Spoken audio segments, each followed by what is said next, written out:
ከዚህ በኋላ አብርሃም የሚባል ሰውዬ በህይወትሽ ላይ እንደሌለ አምነሽ እንድትቀበይና እንድትተዩ ነው የምፈልገው። ለምን ብትይ እዛ ጋር አንደኛ ህይወቱን መርጦ ሄዷል። ካንቺ ያስበለጣቸው ሰዎች አሉ። ይሄንን ነገር ማገናዘብ አለብሽ። ከዛ ሲቀጥል ለጤናሽም ወደ ለራስሽም ስትይ ወደ ጤናሽ መመለስ አለብሽ። ስለዚህ ለአንድና ለመጨረሻ ጊዜ አብርሃምን ከህይወትሽ አውጥተሽ በሰላም መኖር ካለብሽ በሰላም ኑሪ ነው። ስለዚህ ህይወትሽ ላይ አብርሃም አያስፈልግሽም። በቃ እሱ የራሱን ህይወት መርጧል። ሩታን እዛ ጋር ብሎ ሄዷል አይደለ? ስለዚህ አንቺ ምንም የሚያስመልስበት ምንም አይነት መንገድ የለም። እንዴት ተስፋ ቆረጥክ ማለት እንኪያስ ደከመህ አደከምኩ እኔም አንተም እንዴት ነው ይሄ ነገር ከራሴ አልፎ ቤተሰብ ጋር እንድረስ አውቃለሁኝ።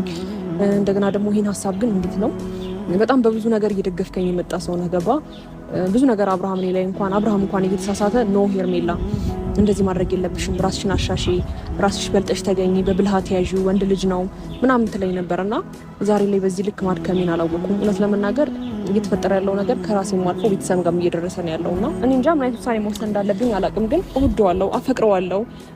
እንደገና ደግሞ ዛሬ እንደዚህ ከቀልቡ ሳይሆን ወደ እሷ ስለተመለሰ ተስፋ አልቆርጥም።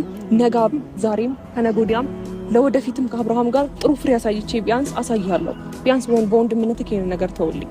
አሁን ግን የተጫነኩ ስለሆነ በቃ ልሂድ። እንኳንስ ርቆ ይቅርና እያለም የሚናፈቅ ሰው መለየት የደረሰበት ነው የሚያውቀው ህመሙን ስቃዩን ዳገት ቁልቁለቱን ተማጸንኩት። ሰላም የተከበራችሁ ውድ ቤተሰቦቻችን እንዴት ናችሁ? እግዚአብሔር ይመስገን ያለውላችሁ። በያላችሁበት ሰላማችሁ ብዝት ይበልልኝ ማለት ነው። ዛሬ በአንድ ጉዳይ መጥቻለሁ። ያው የሄርሜላ ነገር በጣም እያሳሰበኝ ነው። ከምታስቡት በላይ በጣም እየተጨነቅኩላት ነው።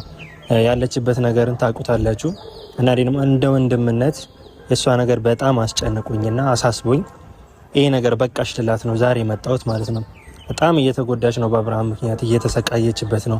በጣም ብዙ ፈተናዎችን እያለፈችበት ስለሆነ ከዚህ በኋላ ስለሱ መጨነቅ እንድታቆምና ከሱ ጋር ያላትን ለአንድና ለመጨረሻ ጊዜ እንድታቆም እነግራታለሁ ማለት ነው። ስለዚህ ከአብርሃም ጋር ከዚህ በኋላ ስለ አብርሃም መጨነቅ የለባትም፣ ማሰብ የለባትም። ባሰበች ቁጥር በጣም ለጤናዋም እየጎዳች ነው ራሷን። ስለዚህ ከአብርሃም ጋር ያላትን ኮኔክሽን ደግሞ እንድታቆም ሳይሆን እኔ በእርግጥ ቢቀጥሉ በጣም ደስ ይለኛል፣ ግን በጣም ከአቅሟ በላይ ሆኗል። ያው የተፈጠረውን ነገር እሱ ጋር ያለውን ነገር ታውቁታላችሁና ያው ሄርሜላ ደግሞ ይሄንን እዛ ጋር ሆኖ ስለሱ ማሰብ ማቆም አልቻለችም እና ስለዚህ የሱን ነገር ስለሱ የምታስበውን ነገር እንድታቆም እነግራታለሁ ማለት ነው። እና እህቴን ጠርቻታለሁ፣ ደውዬላታለሁ።